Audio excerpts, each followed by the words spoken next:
Chers amis,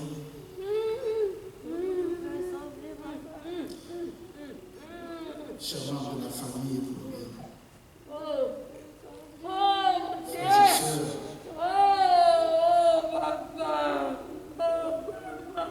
nous vivons des moments particulièrement tristes et incroyables.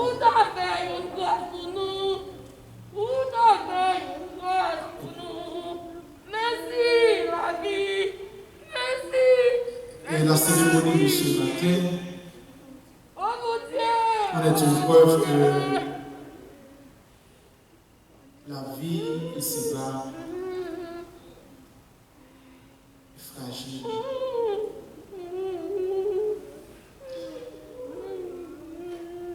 Il m'est donné la lourde tâche de vous présenter le message du Seigneur dans cette occasion. Un message dans lequel le Seigneur va en profiter pour consoler vos cœurs, je l'espère. Et c'est pourquoi, ce moment même, chers amis, je vous salue tous au nom de l'Éternel, notre Dieu, notre Père Céleste. Lui qui est le grand, je suis le grand consolateur des âmes affligées et qui peut transformer nos tristesses en allégresse. Lui qui seul est source de notre consolation dans ce monde. C'est en son nom que je vous salue ce matin. Et au nom de l'Église, des Églises adventistes du jour et pour Miami et de Londres, en mon nom personnel, chers membres des familles, je vous prie de recevoir nos plus vives, sincères et profondes condoléances. Courage dans le Seigneur. La perte, elle est douce.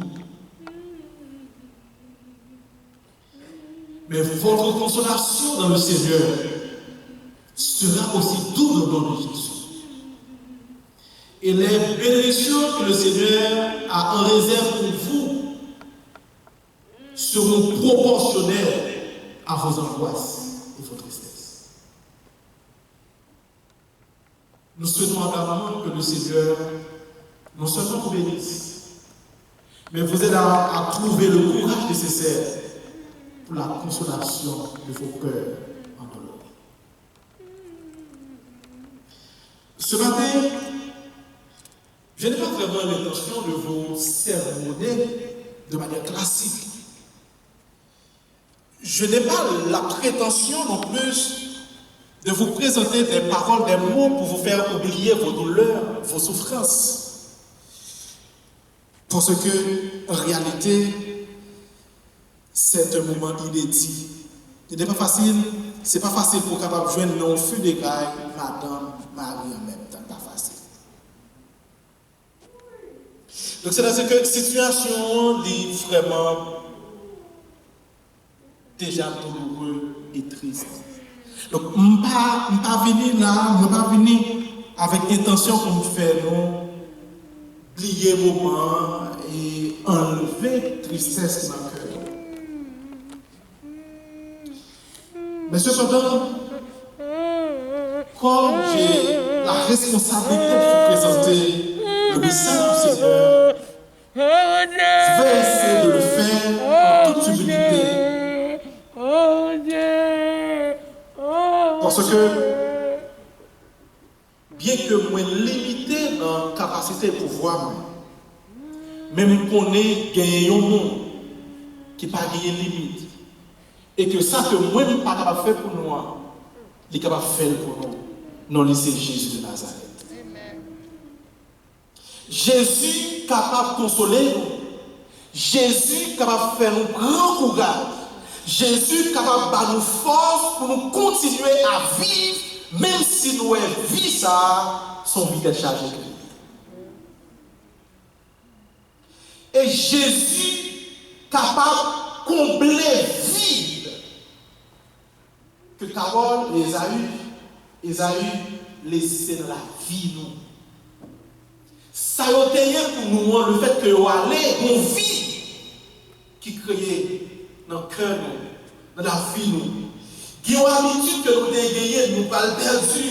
Il y a une relation que nous avons avec eux qui suspend, qui va exister encore parce que nous-mêmes nous vivons.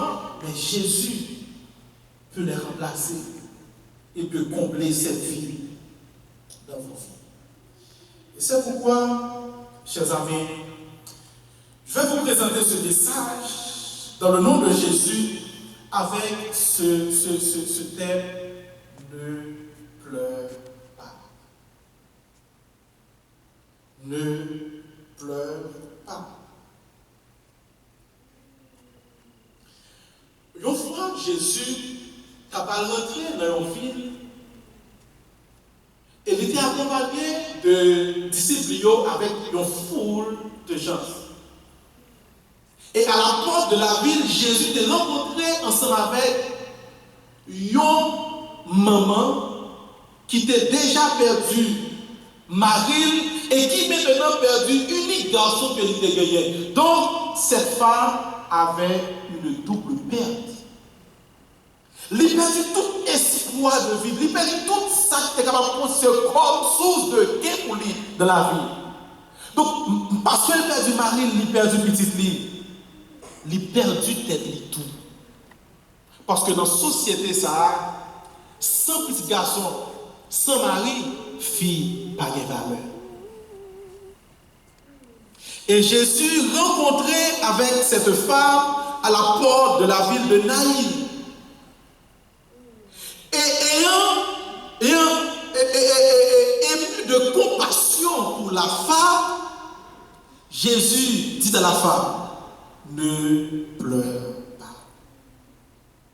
Là, Jésus rencontré avec le monde qui a crié parce qu'il perdit toute bagaille. Lorsque Jésus rencontré avec le monde qui est affligé à cause de la mort, la première chose que Jésus dit avec mon nom, ne pleure pas. Et si nous faisons Jésus confiance, nous ne pas prier, nous ne pas contempler la gloire de Dieu à travers les œuvres que Jésus va apporter de la vie. Et quand Jésus te dit à la femme, ne pleure pas, parce que Jésus te dit compte qui ça va le faire pour lui. Et il a ressuscité ce jeune garçon. Ce Jésus, qui est votre consolateur, vous demande dans ce matin de cesser de pleurer. Parce qu'il a un plan pour vous. Et il a un plan pour ses enfants décédés. Nous venons de lire dans Psaume 103, verset 13 à 18, la parole du Seigneur qui dit « Comme un père a compassion de ses enfants, l'Éternel a compassion de ceux qui le craignent. Car il sait de quoi nous sommes formés, il se souvient que nous sommes poussière. L'homme, ses jours sont comme l'herbe, il fleurit comme la fleur des champs. Lorsque vent passe sur elle, elle n'est plus, et le lieu qu'elle occupait ne la reconnaît plus. Mais la bonté de l'Éternel, dure à jamais pour ceux qui le craignent, et sa miséricorde pour les enfants de leurs enfants, pour ceux qui gardent son alliance et se souviennent de ses commandements afin de les accomplir. Ce texte, chers amis, révèle de nombreuses vérités. Et notamment, nous relever 4 au moins. Premièrement, texte ça, il dit nous que Dieu est un Père compatissant. Bon Dieu qui est dans le ciel là, c'est un papa qui a compassion. Comment ça veut dire? Il a compassion. Il ressentit même douleur qu'il a traversé. Donc quand nous tristes, bon Dieu triste, parce qu'il est compatissant. Quand nous avons souffert, il a souffert aussi, parce qu'il est compatissant. Quand nous avons douleur, quand nous avons gêne, quand nous avons malheur, on malaise, on va traverser nous, même sentiment que nous éprouvons, notre Père Céleste les éprouve aussi. Parce qu'il est un Père compatissant. Il y a des gens qui peuvent servir mon Dieu, qui parlent de Jésus. Ils ont même servi, ça peut servir à. Et moi, il y a une famille qui n'ont servi loi. Et nous, c'est lorsque la loi prend et que la loi met sur tête en pied de bois, et que la loi met sur tête de bois, les connaissances misère pour eux, ou bien on connaît des gens qui battent eux, la loi échappée pour lui. Les lois retournent, disent si maître était là, choisi, pas passer, etc. Donc, il y a un maître qui n'a pas de compassion, mais Dieu a compassion pour ses enfants.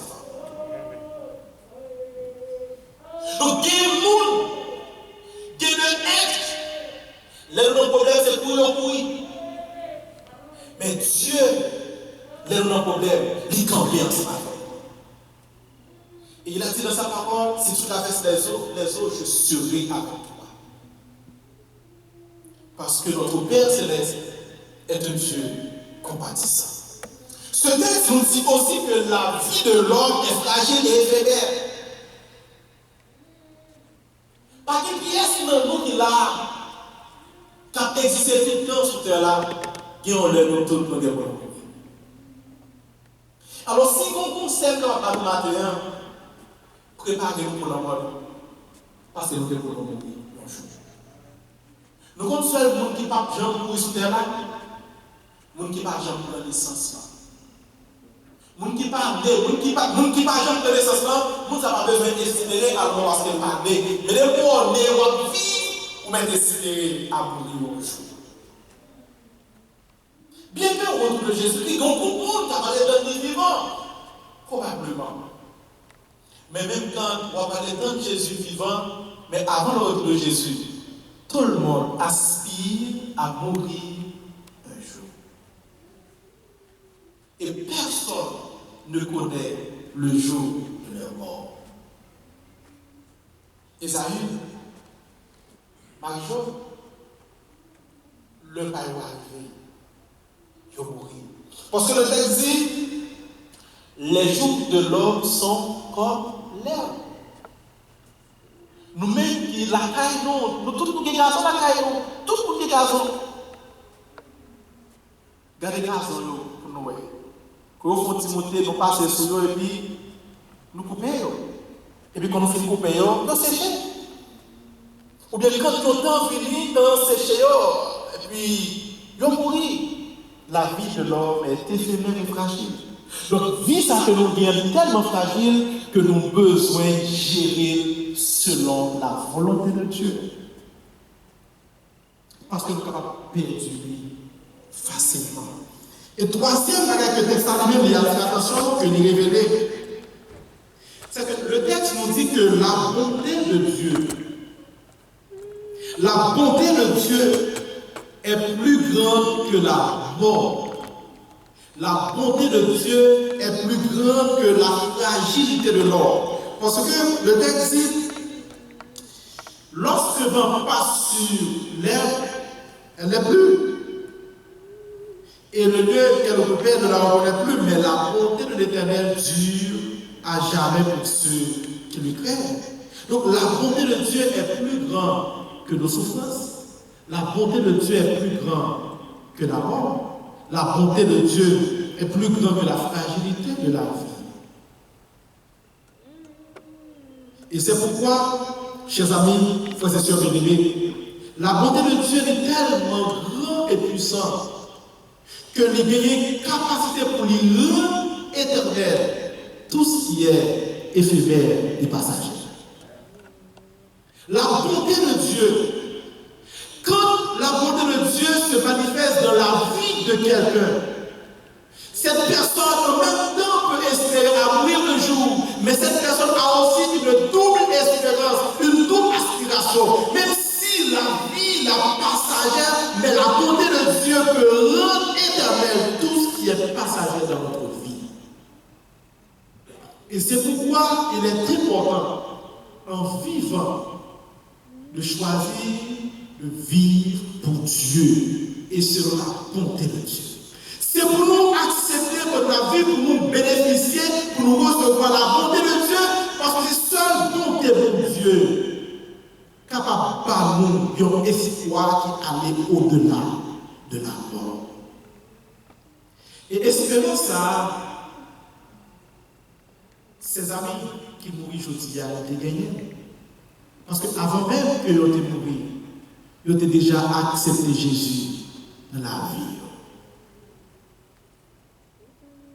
Et nous espérons que selon l'intimité que nous avons gagnée avec mon Dieu, au jour de la résurrection, au jour du retour de Jésus-Christ, nous sommes capables parmi les élus pour ressusciter et pour aller à la rencontre du Seigneur dans les airs. Et chers amis, frères et sœurs, pour terminer, ce texte révèle aussi que tout le monde qui jouit de la bonté de Dieu dans leur vie, bonté ça, l'a manifesté à travers toute descendance de génération en génération. Pour les enfants de leurs enfants, pour ceux qui gardent une alliance et se souviennent de ses commandements. Donc tout le monde qui obéit fidèlement à mon Dieu, tout le monde qui jouit des bienfaits de la bonté de Dieu, tout le monde qui observe les commandements de Dieu, il y a béni, petit tu as béni, petit tu as béni, de génération en génération, il y a bénéficié et jouir de la bonté de Dieu. Cela étant dit, peu importe le mal qui est capable d'arriver dans notre vie dans ce monde, si nous sommes petits pour Dieu et si nous faisons la volonté de Dieu, nous sommes capables toujours compter sur la bonté de Dieu, parce que la bonté de Dieu, c'est notre assurance au-delà de la mort. Et la bonté de Dieu, capable de rendre tout ça que nous perdons dans ce monde. Et question que nous sommes capables de poser, si mon Dieu est bon comme ça, pour qui ça a quitté Carole avec Esaïe? Et pour qui ça c'est qu'on a quitté au mourir? Si mon Dieu, si là une telle bonté, mais pour qui ça a quitté aux deux ensemble? Pour ça a pris un qui quitté l'autre là au moins? Ma cabine, mais laissez-moi la quitter pour l'histoire. Nous avons le temps de bébé. Nous avons le temps. Mais nous connaissons que la vie a son mystère. Il y a des bagages que nous ne pouvons pas comprendre. Il y a des bagages que nous ne pouvons pas expliquer ou comprendre. Parce que même dans le proverbe, Agur dit dans le proverbe, il y a des bagages que nous ne pouvons pas arriver à comprendre dans la vie. Il y a des bagages qui sont au-delà de porter, parce qu'il dit, la trace de l'aigle des cieux, ça n'a pas de problème, ça. L'aigle est volé, il dit qu'on trace que celle-là. Nous pas Agur dit pas comprendre ça. Il ne va pas comprendre la trace du serpent sur le rocher, ni la trace du navire au milieu de la mer, ni la trace de l'homme chez une jeune femme. Tu as gagné nos familles qui étaient en Haïti. Famille dans la vie Haïti, et un jour, Maria a décidé pour rentrer aux États-Unis. Et là, aux États-Unis, il quittait madame avec tout petit peu. Haïti. Et comme littéralement de façon illégale, donc l'arrivée d'États-Unis, il n'est pas capable de retourner en Haïti. Après un petit temps, ils ont établi une communication et de l'époque de l'Européen, quand on a un téléphone portable pour ça, il n'est pas capable d'aller pour le téléphone fixe dans la rue, donc on a utilisé cassette audio, pour montrer une cassette, avec l'aide, c'est pour ça qu'on a communiqué. Après un pile année, environ 12 ans, Maria vient laisser retourner en Haïti. Et là, Maria retourne en Haïti, tout le monde est content. Et même l'église, côté que je parle de la marché, ils ont retourné en Haïti. L'église est contente pour qui ça? Parce que pendant toute période que Maria va là, l'église est toujours à prier pour Maria retourner pour faire retourner réunion encore. Après plus de 12 ans. Et l'église contente. Maria retournait. Et Maria encore, lorsque le film ouais, Formule 1, il retourne en Haïti et il préparait pour aller là pour rentrer toute Formule 1. 7 ans après, Maria a décidé de rentrer toute Formule 1 avec tout petit. Et lorsque l'église là après ça, l'église a encore content. Parce qu'il a prié pour que Formule 1 soit capable de réunir, réconcilier, et finalement, il y aura que joie arriver pour Formule 1 reconstituer pour réunir encore. Et l'église a décidé d'organiser une fête en l'honneur de Formule 1. Mais pendant que fête a organisé, par contre, ça passait, ni le membre de l'église commence à prier, ni mon Formule 1 commence à prier. Tout le monde a prié. Il a prié parce que le local, c'est Paris. Et puis, tout le monde qui nous fait la question, nous avons prié mon Dieu unir Formule 1. Mais quand il y a là, bon Dieu permet que Formule 1 soit capable de réunir. Mais pour qui ça soit prié? Pour qui ça soit pas content, pour ça c'est prier la prière parce que nous avons séparé de nous. Alors, qui ça nous veut? Nous voulons Formule 1 rester avec nous ou bien pour la unir, pour la vivre ensemble aux États-Unis? Il y a des gens qui disent, qu'il y a vivre ensemble aux États-Unis parce que c'est la volonté de Dieu. Et mon intérêt peut-être dit ça, si c'est la volonté de Dieu, pour qui ça va continuer de crier? Si ce qu'on crier et accepter la volonté de Dieu. Alors, moi, je vais vous ça pour vous dire. Deux petits bon Dieu, ça, il n'y a pas moyen comme ça. Bon Dieu, relève. Il y a aussi des petits bon Dieu, relève. Lorsqu'il y a des petits pour relève, qui est-ce qui a posé crier? Un bouquet petit pour relève pour la prière. Bon Dieu, petit pour relève pour la prière. Alors, c'est pour le rester avec nous? Ou bien pour y aller avec bon Dieu? Ça qui bon, ça vous préférez? Que rester ensemble avec nous? Ou bien quitter moi jouer papa au fidèle? Ça vous préférez?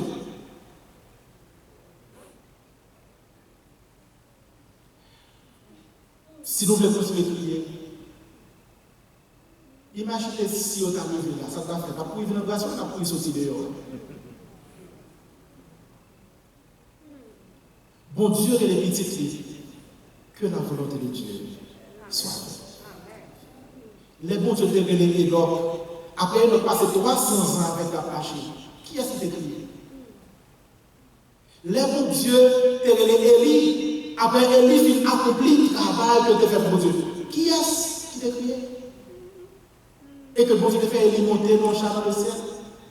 Les bons dieux de Moïse, il dit Moïse, monte sur mon talent, là, va tout mourir. Qui est-ce qui t'a crié?